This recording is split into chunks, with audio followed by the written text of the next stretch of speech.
Muli, maraming salamat po, Robert O'Keefe. English na, para maintindihan niya. Okay. Yun. I just wanna say thank you to Sir Robert O'Keefe for supporting po one of my beneficiary, and that is Kenneth po. But I'll give the I'll give you the money and in the next vlog. Okay. Pangit yung English ko. Thank you, Sir Robert O'Keefe.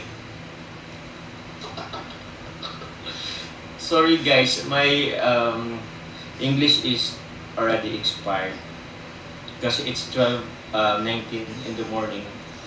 So sorry, but still, I'm Sir Robert O'Keefe. Thank you very much po for the support. Alam niyo guys,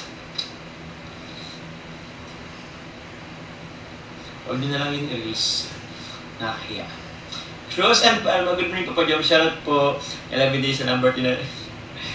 Si Tita Esther O'Keefe kasi pina-English pa ako. Nakilala tuloy yung ko, limitation sa English.